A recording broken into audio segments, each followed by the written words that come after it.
स्त्रिया चरित्र जाने नहीं कोई, पति मारकर सती होई। दोस्तों, यह कहावत कोई ऐसे ही नहीं बनी है। इसके पीछे एक लंबी कहानी है। इस कहावत का अर्थ है कि स्त्री का चरित्र एक अबूझ पहेली है, उसे कोई नहीं जान सकता है। वह जलेबी की तरह जटिल व्यक्तित्व की स्वामिनी है जो कुलटा होते हुए भी सती सावित्री दिखने का प्रयास करती है। वह अपने पति को मारकर सती होने का स्वांग रच लेती है, पर ऐसा चरित्र समस्त स्त्रियों का हो, यह जरूरी नहीं है। कुछ स्त्रियां ही ऐसे चरित्र की मालकिन होती हैं, समस्त नहीं। आओ, आज एक कहानी सुनते हैं कि यह कहावत कैसे बनी। पंपापुर नामक एक राज्य था जहां पर विलासराय नामक राजा राज्य करता था। राजा का जैसा नाम वैसे ही उसके गुण थे, अर्थात वह एक विलासी राजा था। पूरे राज्य में स्वच्छंदता का बोलबाला था। न केवल पुरुषों अपितु स्त्रियों का भी हद दर्जे तक चारित्रिक पतन हो गया था। विवाहेतर संबंध कायम करना एक आम बात थी उस राज्य में। उस राज्य में सुधर्मा नामक एक लकड़हारा रहता था। उसकी पत्नी का नाम सुलक्षणा था। सुधर्मा सुबह सुबह लकड़ी काटने वन में चला जाया करता था और देर शाम तक वापस लौटता था। दिन भर घर में सुलक्षणा अकेली रहती थी और बोर होती थी। सुलक्षणा अतीव सुंदर स्त्री थी और आत्ममुग्धा नायिका की तरह अपने रूप यौवन को आईने में देख देखकर हर्षित होती रहती थी। शाम को सुधर्मा थका हारा आता था और खाना खाकर जल्दी ही सो जाया करता था। सुलक्षणा घर का काम निपटाकर और सज संवर कर जब तक सेज पर आती थी, तब तक सुधर्मा खर्राटों की दुनिया में सैर करने चला जाता था। बेचारी सुलक्षणा मन मसोस कर सेज पर तड़पती रह जाती थी। उसका अतृप्त यौवन खून के आंसू रोने लगता था। घर गृहस्थी का सारा सामान सुलक्षणा ही लाती थी। एक दिन सेठ कहीं गया हुआ था और उसकी दुकान पर उसका नौजवान पुत्र चिंतामणि बैठा था। वह सुंदर तथा बलिष्ठ था। सुलक्षणा उसकी जवानी पर फिदा हो गई। सेठ के बेटे चिंतामणि ने भी सुलक्षणा जैसी सुंदर और सुडौल स्त्री पहली बार देखी थी, इसलिए वह भी सुलक्षणा की ओर आकर्षित हो गया। दो जवां प्यासे दिल मिल गए तो अब बदन मिलना भी आवश्यक हो गया था। चिंतामणि ने एक मिलन स्थल भी खोज लिया था। सुलक्षणा रोजाना सुधर्मा के सो जाने पर चिंतामणि से मिलने जाने लगी और वह सुबह होने से पहले वापस आ जाती थी। सुलक्षणा और चिंतामणि की रंगरेलियां बेरोक-टोक चलने लगी। एक दिन सुधर्मा जंगल में लकड़ी काटने गया तो उसने देखा कि एक साधु बेहोश पड़ा है। सुधर्मा ने उस साधु पर ठंडे जल के कुछ छींटे मारे तो साधु ने आंखें खोल दी। सुधर्मा ने साधु को बैठाया और ठंडा जल पिलाया तो उसमें कुछ जान आई। थोड़ी देर बाद उसे खाना भी खिलाया तो उसके बदन में थोड़ी ताजगी आ गई और वह चहलकदमी करने लग गया। सुधर्मा ने उस साधु से आग्रह किया कि कुछ दिन वह उसका आतिथ्य स्वीकार करे। सुधर्मा के आग्रह को साधु महाराज टाल नहीं सके और शाम को वे साधु महाराज सुधर्मा के साथ उसके घर आ गए। साधु को देखकर सुलक्षणा के तन बदन में आग लग गई। उसे लगा कि अब उसकी चोरी पकड़ी जा सकती है, इसलिए वह साधु को घर में नहीं रखने की जिद पर अड़ गई। सुधर्मा ने उसके सामने समर्पण करते हुए कह दिया कि साधु महाराज बस 1-2 दिन ही रहेंगे। इस पर सुलक्षणा राजी हो गई। रात में सबने खाना खाया और साधु के लिए आंगन में चारपाई बिछा दी। सुधर्मा खाना खाने के तुरंत बाद ही सो गया था, लेकिन सुलक्षणा की आंखों में नींद कहाँ थी। वहां तो चिंतामणि की सूरत बसी हुई थी। मन उड़कर चिंतामणि के पास चला गया था, मगर बदन तो सुधर्मा के घर में ही पड़ा था। यौवन को मन से ज्यादा तन की जरूरत होती है। सुलक्षणा को अपना बदन जलता हुआ महसूस होने लगा। उस आग बुझाने के लिए उसे चिंतामणि के सागर की आवश्यकता थी। सुलक्षणा उठी और उसने देखा कि सुधर्मा खर्राटे ले रहा है। तब वह साधु के पास गई। साधु भी चुपचाप लेटा था। सुलक्षणा ने उसे सोता हुआ जाना और फिर वह बन संवर कर चिंतामणि से मिलने के लिए चल दी। साधु एक अनजान व्यक्ति के घर में ठहरा था और सुलक्षणा ने उसे बड़ी मुश्किल से घर में रहने दिया था, जबकि उसने यहां रहने के लिए कहा ही नहीं था। सुलक्षणा के व्यवहार को देखकर दाल में जरूर कुछ काला है, साधु महाराज के मन ने कहा और वह सोचता ही रहा। इसलिए उसे नींद नहीं आई और उन दोनों के क्रियाकलाप देखता रहा। जब सुलक्षणा उसके पास आई तब वह दम साध कर चुपचाप लेटा रहा। उसने सुलक्षणा को बन संवर कर कहीं पर जाते हुए देख लिया था, मगर वह चुपचाप पड़ा रहा। उसने यह भी देख लिया था कि भोर होने से पहले ही सुलक्षणा वापस आ गई थी। उसे अब सारा माजरा समझ में आ गया था। दूसरे दिन सुधर्मा जब जंगल से लौटा तो साधु ने उसे अपनी पत्नी से सावधान रहने को कहा और यह भी कहा कि उसकी पत्नी किसी से मिलने रात को कहीं जाती है। इस पर सुधर्मा को सुलक्षणा पर बहुत गुस्सा आया और उसने सुलक्षणा को मारा पीटा भी बहुत। उसने सुलक्षणा को एक खंभे से बांध दिया और सो गया।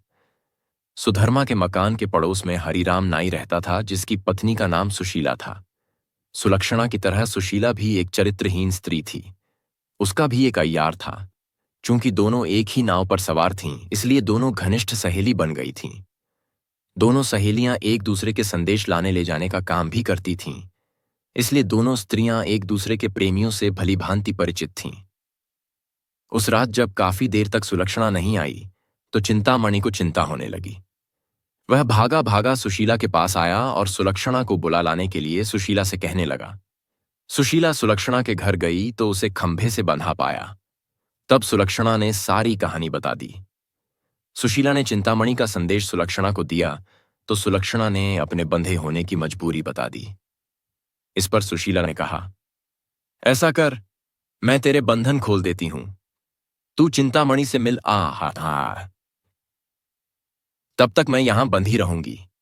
उसके इस प्रस्ताव पर सुलक्षणा की बाँछें खिल गईं और वह अपनी जगह सुशीला को बांधकर चिंतामणि से मिलने चली गई।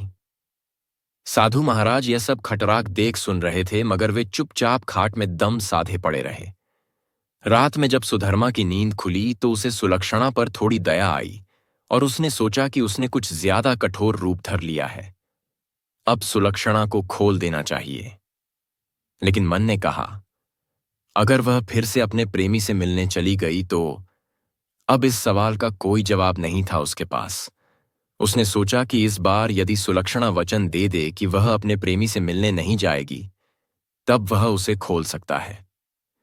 सुधर्मा ने जोर से आवाज लगाई, कलंकिनी, अगर मुझे तू ये आश्वासन दे दे कि तू उससे मिलने नहीं जाएगी तो मैं तेरे बंधन खोल दूंगा। लेकिन वहां पर तो सुलक्षणा नहीं अपितु सुशीला बंधी हुई थी।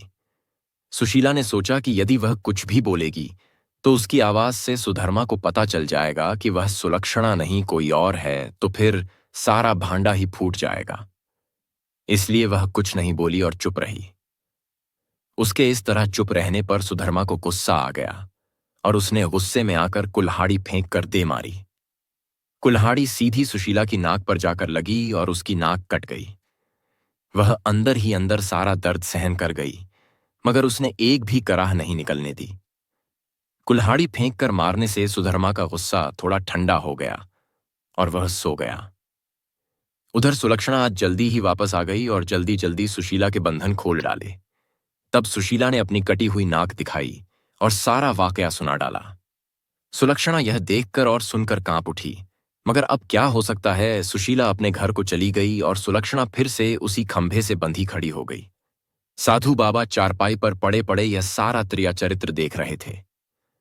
थोड़ी देर बाद जब सुधर्मा की नींद खुली तो उसने अपनी पत्नी सुलक्षणा से फिर कहा, देख, तू अब भी मुझसे सच सच कह दे और मुझे यह वचन दे दे कि तू फिर कभी उससे मिलने नहीं जाएगी तो ठीक रहेगा, नहीं तो जिस प्रकार मैंने तेरी नाक काटी है अब तेरे दोनों कान भी काट दूंगा। फिर तू नकटी और बूची हो जाएगी, तब तेरा घर से निकलना ही मुश्किल हो जाएगा। इन शब्दों को सुनकर सुलक्षणा के षड्यंत्रकारी दिमाग में एक युक्ति सूझी। उसे पता था कि नाक उसकी नहीं सुशीला की पाता कटी है और इस बात का पता सुधर्मा को नहीं है, अतः इस नासमझी का फायदा उठाना चाहिए। तब उसने त्रिया चरित्र दिखलाते हुए नाटक करना शुरू कर दिया और जोर जोर से रोना शुरू कर दिया। रोते रोते बोली, तुम मर्द लोग बड़े बेरहम होते हो। अपनी पत्नी पर झूठा इल्जाम लगाकर उसकी नाक काट देते हो। मैं कोई कुलटा स्त्री नहीं हूं जैसा कि तुमने मुझ पर आरोप लगाया था। मैं एक पतिव्रता स्त्री हूं और मैं आज तुम्हें यह सिद्ध करके दिखा दूंगी कि मैं कितनी तिथि सती, नेक और पतिव्रता हूं। ऐसा कहकर उसने आसमान की ओर देखा और भगवान को संबोधित करते हुए बोली, हे प्रभु, हे माता गौरी, हे समस्त देवी देवताओं, हे दसों दिशाओं, आप सभी मेरी बात ध्यान से सुनो और मेरे साथ न्याय करो। मैं यदि तन मन और वचन से एक पतिव्रता और सती स्त्री हूं, तो मेरे पति ने मुझ पर बदचलन होने का आरोप लगाकर जो मेरी नाक काटी है, वह नाक फिर से जुड़ जाए और एक पतिव्रता स्त्री क्या होती है यह पूरे जग को पता चल जाए। और वह ओम नमो भगवते वासुदेवाय नमः का जाप करने लगी। सुधर्मा यह सब देख और सुन रहा था। अभी 3-4 बार ही मंत्र का जाप हुआ था कि सुलक्षणा चीख पड़ी, मेरी नाक जुड़ गई, मेरी नाक पहले जैसी हो गई। हे भगवान, तेरा लाख लाख शुक्र है जो तूने एक पतिव्रता स्त्री की लाज रख ली और मुझ पर बदचलन होने का झूठा आरोप जो मेरे पति ने लगाया था उसे खारिज कर दिया। मैं आपका यह उपकार जिंदगी भर नहीं भूलूंगी, भगवान। और उसने नीचे धरती पर झुककर भगवान को प्रणाम किया। तब तक सुबह हो गई थी। सुधर्मा को उसकी बातों पर विश्वास नहीं हुआ, इसलिए वह उसके पास गया और उसकी नाक को छूकर देखा। वह पहले जैसी ही थी। वह सुलक्षणा को आश्चर्य से देखता ही रह गया और अपनी गलती पर पछताने लगा। उधर सुशीला ने अपने चेहरे पर एक कपड़ा इस तरह लगा लिया कि नाक दिखाई नहीं दे। सुबह होने पर नाई हरिराम अपनी दुकान जाने लगा तो उसने अपनी पेटी संभाली। उसमें एक बड़ा वाला उस्तरा नहीं था। उसने सुशीला से कहा कि बड़ा वाला उस्तरा ला दे। सुशीला नाक कटने से चिढ़ी हुई सी थी तो उसने हरिराम की तरफ एक चाकू फेंक दिया और कहा, यह ले तेरा बड़ा वाला उस्तरा। बड़े वाले उस्तरे की जगह चाकू देखकर हरिराम का पारा 7वें आसमान पर चढ़ गया। उसने अपनी पेटी खोली और एक छोटा उस्तरा निकाला और उसे सुशीला की ओर फेंक कर मारा। सुशीला की चाल कामयाब हो गई। वह यही तो चाहती थी। उसने उस्तरा हाथ में पकड़ा और जोर जोर से चिल्लाने लगी, अरे मेरी नाक काट दी, हाय मेरी नाक काट दी।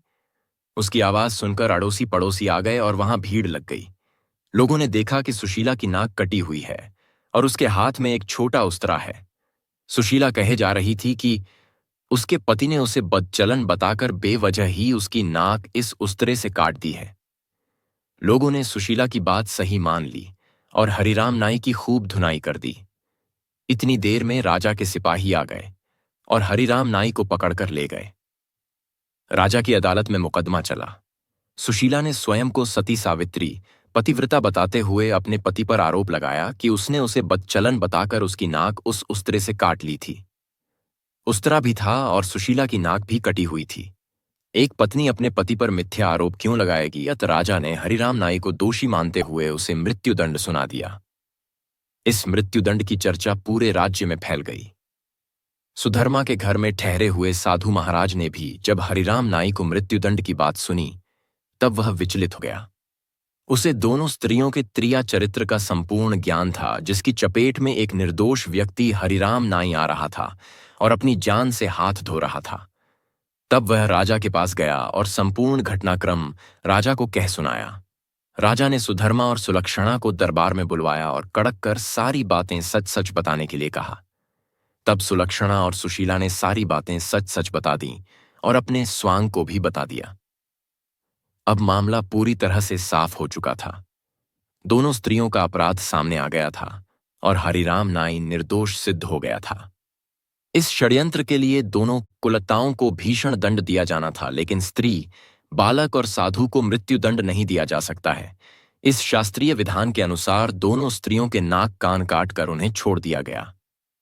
इस पूरे वृतांत को देखकर साधु महाराज बोले, त्रिया चरित्र जाने नहीं कोई, खसम मारकर सती होई। कहानी जरा भी अच्छी लगी हो तो चैनल को सब्सक्राइब, वीडियो को लाइक करें। धन्यवाद।